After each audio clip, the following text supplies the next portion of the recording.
ओम शांति। आज 11 जुलाई 2020 की प्रातः मुरली। पहले सुनते हैं मुरली के कुछ मुख्य पॉइंट्स। बाबा ने कहा, जो अच्छी रीति पुरुषार्थ करेंगे वही राज तिलक पाएंगे। बच्चों को उल्लास में रहना चाहिए, हम भी इन लक्ष्मी नारायण जैसे बने। फिर बाबा ने कहा, यह पढ़ाई ऐसी है, खटिया पर सोए हुए भी पढ़ सकते हो, विलायत में रहते भी पढ़ सकते हो, घर में रहते भी पढ़ सकते हो। इतनी सहज पढ़ाई है। मेहनत कर अपने पापों को काटना है और दूसरे को भी समझाना है। मनुष्य बाइस्कोप देखने में खुशी का अनुभव करते हैं, लेकिन बाप कहते हैं नंबर 1 गंदा बनाने वाला है बाइस्कोप। उसमें जाने वाले बहुत करके फेल हो गिर पड़ते हैं। कोई फीमेल भी ऐसी है जो बाइस्कोप में जाने बिगर नींद न आए। बाइस्कोप देखने वाले अपवित्र बनने का पुरुषार्थ जरूर करेंगे। और लास्ट में बाबा ने कहा, याद का जौहर नहीं होगा तो ज्ञान तलवार चलेगी नहीं। बहुत याद करे तब जौहर आए। भल बंधन में भी हैं, फिर भी याद करते रहते तो बहुत फायदा है। अब मुरली सुनते हैं विस्तार से।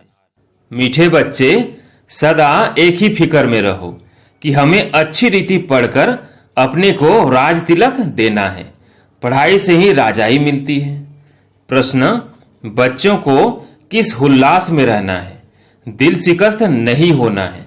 क्यों? उत्तर, सदा यही उल्लास रहे कि हमें इन लक्ष्मी नारायण जैसा बनना है।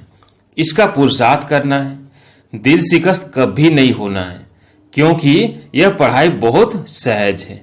घर में रहते भी पढ़ सकते हो। इसकी कोई फीस नहीं है, लेकिन हिम्मत जरूर चाहिए। गीत है, तुम ही हो माता पिता, तुम ही हो। ओम शांति। बच्चों ने अपने बाप की महिमा सुनी। महिमा एक की ही है और कोई की महिमा गाई नहीं जा सकती। जबकि ब्रह्मा विष्णु शंकर की भी कोई महिमा नहीं है। ब्रह्मा द्वारा स्थापना कराते हैं, शंकर द्वारा विनाश कराते हैं, विष्णु द्वारा पालना कराते हैं। लक्ष्मी नारायण को ऐसा लायक भी शिव बाबा ही बनाते हैं। उनकी ही महिमा है। उनके सिवाय फिर किसकी महिमा गाई जाए? इनको ऐसा बनाने वाला टीचर न हो तो यह भी ऐसे न बने। फिर महिमा है सूर्यवंशी घराने की, जो राज्य करते हैं। बाप संगम पर न आए तो इन्हों को राजाई भी मिल न सके। और तो किसकी महिमा है नहीं। फॉरेनर्स आदि कोई की भी महिमा करने की दरकार नहीं। महिमा है ही सिर्फ एक की, दूसरा न कोई। ऊंचते ऊंच शिव बाबा ही हैं। उनसे ही ऊंच पद मिलता है, तो उनको अच्छी तरह से याद करना चाहिए ना। अपने को राजा बनाने के लिए आप ही पढ़ना है। जैसे बैरिस्टरी पढ़ते हैं तो अपने को पढ़ाई से बैरिस्टर बनाते हैं ना। तुम बच्चे जानते हो, शिव बाबा हमको पढ़ाते हैं। जो अच्छी रीति पढ़ेगा वही ऊंच पद पाएगा। नहीं पढ़ने वाले पद पा न सके। पढ़ने लिए श्रीमत मिलती है। मूल बात है पावन बनने की, जिसके लिए यह पढ़ाई है। तुम जानते हो, इस समय सब तमो प्रधान पतित हैं। अच्छे व बुरे मनुष्य तो होते ही हैं। पवित्र रहने वाले को अच्छा कहा जाता है। अच्छा पढ़कर बड़ा आदमी बनता है तो महिमा होती है, परंतु है तो सब पतित। पतित ही पतित की महिमा करते हैं। सतयुग में है पावन, वहां कोई किसकी महिमा नहीं करते। यहाँ पवित्र सन्यासी भी हैं, अपवित्र गृहस्थी भी हैं, तो पवित्र की महिमा गाई जाती है। वहां तो यथा राजा रानी तथा प्रजा होते हैं, और कोई धर्म नहीं जिसके लिए पवित्र अपवित्र कहें। यहाँ तो कोई गृहस्थियों की भी महिमा गाते रहते हैं। मुसलमानों के भी जाए शिष्य बनते हैं। उनके लिए जैसे वही खुदा अल्लाह है, परंतु अल्लाह को तो पतित पावन लिबरेटर गाइड कहा जाता है। वो फिर सब कैसे हो सकते? दुनिया में कितना घोर अंधियारा है। अभी तुम बच्चे समझते हो, तो बच्चों को यह होना रहना चाहिए।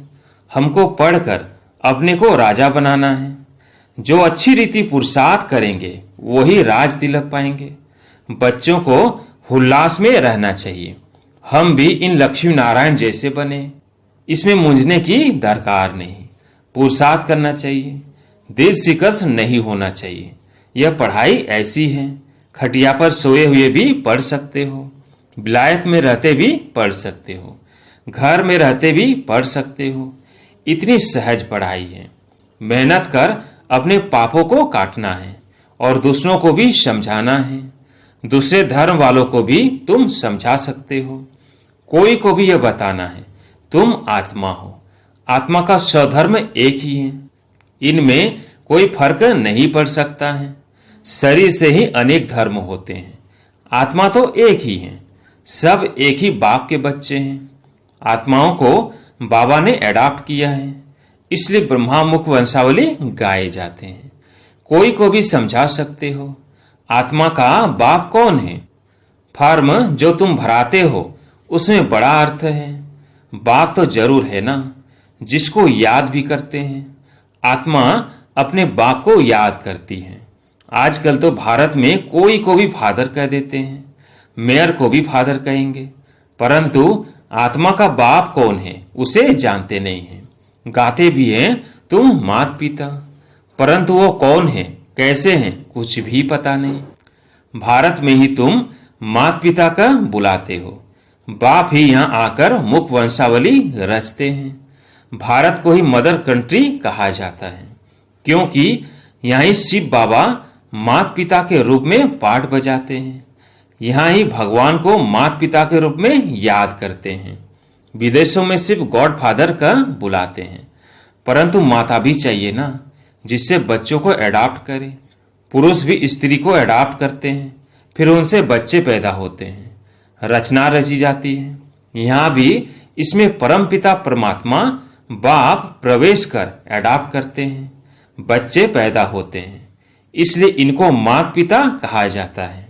वो है आत्माओं का बाप, फिर यहाँ आकर उत्पत्ति करते हैं। यहाँ तुम बच्चे बनते हो तो फादर और मदर कहा जाता है।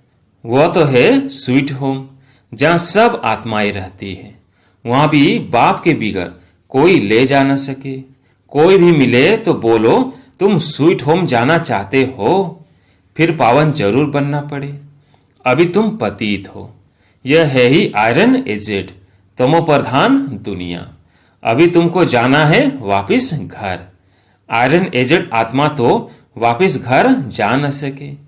आत्माएं स्वीट होम में पवित्र ही रहती है। तो अब बाप समझाते हैं, बाप की याद से ही विकर्म विनाश होंगे। कोई भी देहधारी को याद न करो। बाप को जितना याद करेंगे उतना पावन बनेंगे और फिर उच्च पद पाएंगे। नंबर वार लक्ष्मी नारायण के चित्र पर कोई को भी समझाना सहज है। भारत में इनका राज्य था। यह जब राज्य करते थे तो विश्व में शांति थी। विश्व में शांति बाप ही कर सकते हैं और कोई की ताकत नहीं। अभी बाप हमको राजयोग सिखला रहे हैं। नई दुनिया के लिए राजाओं का राजा कैसे बन सकते हैं वह बतलाते हैं। बाप ही नॉलेजफुल है, परंतु उनमें कौन सी नॉलेज है यह कोई नहीं जानते। सृष्टि के आदि मध्य अंत की हिस्ट्री ज्योग्राफी बेहद का बाप ही सुनाते हैं। मनुष्य तो कभी कहेंगे सर्वव्यापी है, या कहते सबके अंदर को जानने वाला है, फिर अपने को तो कह न सके। ये सब बातें बाप बैठ समझाते हैं। अच्छी रीति धारण कर और हर्षित होना है। इन लक्ष्मी नारायण का चित्र सदैव हर्षित मुख वाला ही बनाते हैं। स्कूल में उच्च दर्जा पढ़ने वाले कितना हर्षित होंगे, दूसरे भी समझेंगे यह तो बहुत बड़ा इम्तिहान पास करते हैं, यह तो बहुत ऊंची पढ़ाई है। फी आदि की कोई बात नहीं, सिर्फ हिम्मत की बात है। अपने को आत्मा समझ बाप को याद करना है, जिसमें ही माया बिघन डालती है। बाप कहते हैं पवित्र बनो। बाप से प्रतिज्ञा कर फिर काला मुंह कर देते हैं। बहुत जबरदस्त माया है, फेल हो जाते हैं तो फिर उनका नाम नहीं गाया जा सकता है। फलाने फलाने शुरू से लेकर बहुत अच्छे चल रहे हैं, महिमा गाई जाती है। बाप कहते हैं अपने लिए आप ही पुरुषार्थ कर राजधानी प्राप्त करनी है, पढ़ाई से उच्च पद पाना है। यह है ही राजयोग, प्रजा योग नहीं है। परंतु प्रजा भी तो बनेंगे ना। शकल और सर्विस से मालूम पड़ जाता है कि यह क्या बनने लायक है। घर में स्टूडेंट की चाल चलन से समझ जाते हैं, यह फर्स्ट नंबर में या थर्ड नंबर में आएंगे। यहाँ भी ऐसे हैं। जब पिछाड़ी में इम्तिहान पूरा होगा तब तुमको सब साक्षात्कार होंगे। साक्षात्कार होने में कोई देरी नहीं लगती है। फिर लज्जा आएगी, हम नापास हो गए। नापास होने वाले को प्यार कौन करेंगे? मनुष्य बायोस्कोप देखने में खुशी का अनुभव करते हैं, लेकिन बाप कहते हैं नंबर 1 गंदा बनाने वाला है बायोस्कोप। उसमें जाने वाले बहुत करके फेल हो गिर पड़ते हैं। कोई कोई फीमेल भी ऐसी है जो बायोस्कोप में जाने बिगर नींद न आए। बायोस्कोप देखने वाले अपवित्र बनने का पुरुषार्थ जरूर करेंगे। यहाँ जो कुछ हो रहा है, जिसमें मनुष्य खुशी समझते हैं, वह सब दुख के लिए हैं। यह है विनाशी खुशियां। अविनाशी खुशी अविनाशी बाप से ही मिलती है। तुम समझते हो बाबा हमको इन लक्ष्मी नारायण जैसा बनाते हैं। वैसे आगे तो 21 जन्म के लिए लिखते थे, अभी बाबा लिखते हैं 50 से 60 जन्म।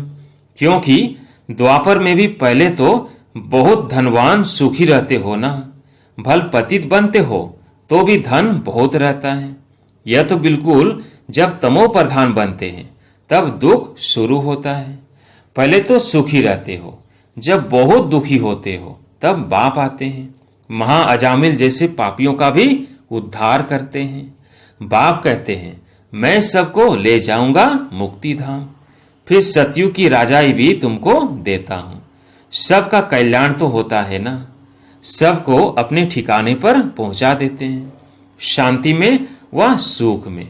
सतयुग में सबको सुख रहता है, शांति धाम में भी सुखी रहते हैं। कहते हैं विश्व में शांति हो। बोलो इन लक्ष्मी नारायण का जब राज्य था तो विश्व में शांति थी ना। दुख की बात हो नहीं सकती, न दुख न अशांति। यहाँ तो घर घर में अशांति है, देश देश में अशांति है, सारे विश्व में ही अशांति है। कितने टुकड़े टुकड़े हो पड़े हैं, कितनी सेक्शन है। 100 माइल पर भाषा अलग। अब कहते हैं भारत की प्राचीन भाषा संस्कृत है। अब आदि सनातन धर्म का ही किसको पता नहीं है, तो फिर कैसे कहते कि यह प्राचीन भाषा है? तुम बता सकते हो आदि सनातन देवी देवता धर्म कब था? तुम्हारे में भी नंबरवार है। कोई तो डलहेड भी होते हैं, देखने में भी आता है यह जैसे पत्थर बुद्धि है। अज्ञान काल में भी कहते हैं ना, हे भगवान इनकी बुद्धि का ताला खोलो। बाप तुम सब बच्चों को ज्ञान की रोशनी देते हैं, उससे ताला खुलता जाता है। फिर भी कोई कोई की बुद्धि खुलती नहीं। कहते हैं बाबा आप बुद्धिवानों की बुद्धि हो, हमारे पति की बुद्धि का ताला खोलो। बाप कहते हैं इसलिए मैं थोड़े ही आया हूं जो एक एक की बुद्धि का ताला बैठ खोलूं। फिर तो सब की बुद्धि खुल जाए, सब महाराजा महारानी बन जाए। हम कैसे सबका ताला खोलेंगे? उनको सतयुग में आना ही नहीं होगा तो हम ताला कैसे खोलेंगे? ड्रामा अनुसार समय पर ही उनकी बुद्धि खुलेगी, मैं कैसे खोलूं? ड्रामा के ऊपर भी है ना, सब फूल पास थोड़ी ही होते हैं। स्कूल में भी नंबरवार होते हैं। यह भी पढ़ाई है, प्रजा भी बनना है। सबका ताला खुल जाए तो प्रजा कहां से आएगी? यह तो कायदा नहीं। तुम बच्चों को पुरुषार्थ करना है। हर एक के पुरुषार्थ से जाना जाता है। जो अच्छी रीति पढ़ते हैं उनको जहां तहां बुलाया जाता है।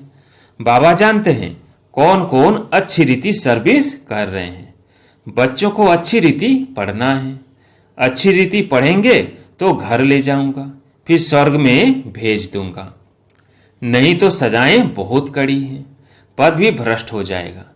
स्टूडेंट को टीचर का सो निकालना चाहिए। गोल्डन एज में पारस बुद्धि थे, अभी है आयरन एज। तो यहाँ गोल्डन एज बुद्धि हो कैसे सकती? विश्व में शांति थी, जबकि एक राज्य एक ही धर्म था। अखबार में भी तुम डाल सकते हो, भारत में जब इनका राज्य था तो विश्व में शांति थी। आखिर समझेंगे जरूर। तुम बच्चों का नाम वाला होना है। उस पढ़ाई में कितने किताब आदि पढ़ते हैं, यहाँ तो कुछ नहीं। पढ़ाई बिल्कुल सहज है। बाकी याद में अच्छे अच्छे महारथी भी फेल हैं। याद का जौहर नहीं होगा तो ज्ञान तलवार चलेगी नहीं। बहुत याद करे तब जौहर आए। भल बंधन में भी हैं, फिर भी याद करते रहते तो बहुत फायदा है। कभी बाबा को देखा भी नहीं है, याद में ही प्राण छोड़ देते हैं तो भी बहुत अच्छा पद पा सकते हैं, क्योंकि याद बहुत करते हैं। बाप की याद में प्यार के आंसू बहाते हैं, वो आंसू मोती बन जाते हैं। अच्छा, मीठे मीठे सिकिलते बच्चों प्रति माता पिता बाप दादा का याद प्यार और गुड मॉर्निंग। रूहानी बाप की रूहानी बच्चों को नमस्ते। हम रूहानी बच्चों की रूहानी बाप दादा को याद प्यार गुड मॉर्निंग नमस्ते नमस्ते। धारणा के लिए मुख्य सार। पहला, अपने लिए स्वयं ही पुरुषार्थ कर ऊंच पद पाना है। पढ़ाई से स्वयं को राज तिलक देना है। ज्ञान को अच्छी रीति धारण कर सदा हर्षित रहना है। दूसरा, ज्ञान तलवार में याद का जौहर भरना है। याद से ही बंधन काटने हैं। कभी भी गंदे बाइस्कोप देख अपने संकल्पों को अपवित्र नहीं बनाना है। आज प्यारे मीठे बाबा का वरदान है, सदा एकांत और सिमरण में व्यस्त रहने वाले बेहद के वानप्रस्थी भव। सदा एकांत और सिमरण में व्यस्त रहने वाले बेहद के वानप्रस्थी भव। वर्तमान समय के प्रमाण आप सब वानप्रस्थ अवस्था के समीप हो। वानप्रस्थी कभी गुड़ियों का खेल नहीं करते हैं, वे सदा एकांत और सिमरण में रहते हैं। आप सब बेहद के वानप्रस्थी सदा एक के अंत में अर्थात निरंतर एकांत में रहो। साथ साथ एक का सिमरण करते हुए स्मृति स्वरूप बनो। सभी बच्चों प्रति बाप दादा की यही शुभ आस है कि अब बाप और बच्चे समान हो जाएं, सदा याद में समाये रहें। समान बनना ही समाना है, यही वानप्रस्थ स्थिति की निशानी है। स्लोगन, आप हिम्मत का एक कदम बढ़ाओ तो बाप मदद के 1000 कदम बढ़ाएंगे। अच्छा, ओम शांति।